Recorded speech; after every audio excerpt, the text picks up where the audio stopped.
farm, may CR, resting area, bilihan ng tubig. Magmula doon, pahakin yung papuntang exit. Doon niyo po mag-claim yung kape at tinapay after the tour. Wala din kayong time limit sa farm. So enjoy po, no? 2.5 hectares po yan, wide. So dahan-dahan lang. Hindi naman mandatoring tapusin lahat, yung kaya lang. Kapag may naggagamot sa inyo, pakidala po para sa inyong safety. At kung may katanungan na iba, may kasama ako dyan sa baba na nakasuot din ito.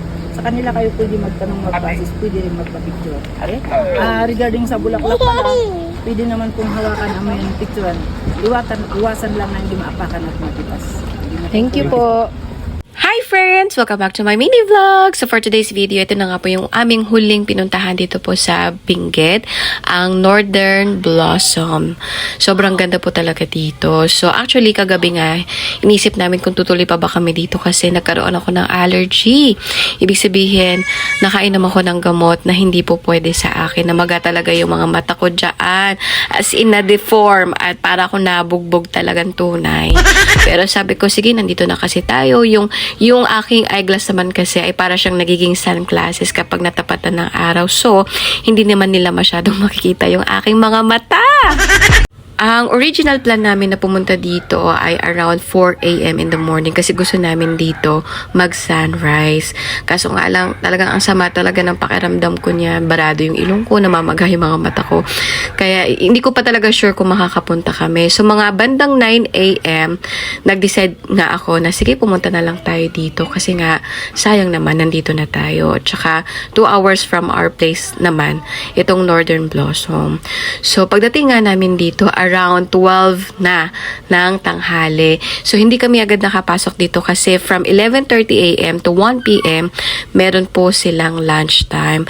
And by the way, ito po ay close every Sunday. So, habang naghihintay kami na mag 1 o'clock, kami po muna ay kumain dito kasi meron dyan maliit na restaurant.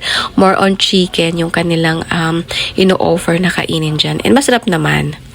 At saka ang babait ng tao dito. So kung mapapansin niyo kanina doon sa early video, meron doon introduction. So bago kayo mag-entrance, may mga bagay dyan na sinasabi sila, may mga instruction na kailangan nating sundin.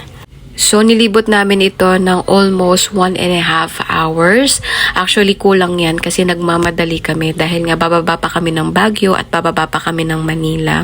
So, parang kung ano lang yung mapuntahan namin, yun lang muna.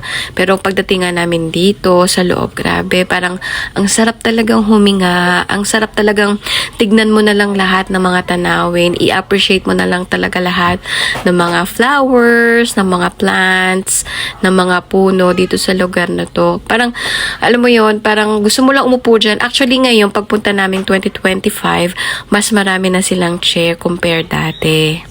Tapos, marami na rin diyang mga places na pwede kang magpa-picture na sobrang gaganda talaga ng mga views. Noong pumunta kami dito ng year 2022 November, talagang na-fell in love talaga ako sa place na to, na parang sabi ko babalik kami dito. And hindi ko nga akalain na pagbalik namin dito ay 3 na kami. Ang saya! So, same pa rin siya, maganda pa rin siya, nakaka-in-love pa rin siya. Pero marami na rin mga flowers noon na hindi ko nakita nung pagpunta namin dito ngayon. Sabi nga ng mga nagtatrabaho dito, February daw talaga ang pagmumukadkad ng mga ibang flower na nariyan. At February din daw ang pinakamalamig na Celsius or na pakiramdam or weather na mararamdaman mo dito. So, nung pagdating nga namin dito, hindi naman siya ganun kainit. Masisinagan ka talaga ng araw dyan. Pero, mas marami yung time na napakakulimlim niya. Tapos, yung hampas ng langit ay grabe, nakakakilig to the bones. Sobrang mahal na mahal ko talaga ang Benguet, ang Baguio, ang mga tanawin dito.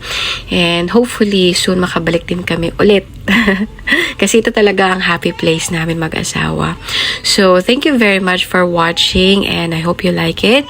And kung gusto nyo pumunta dito sa Baguio, sana ito yung isa sa mga magandang puntahan ninyo.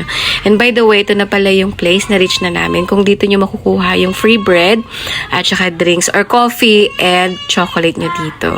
So, yun lamang po at ingat po kayo lagi. Mwah!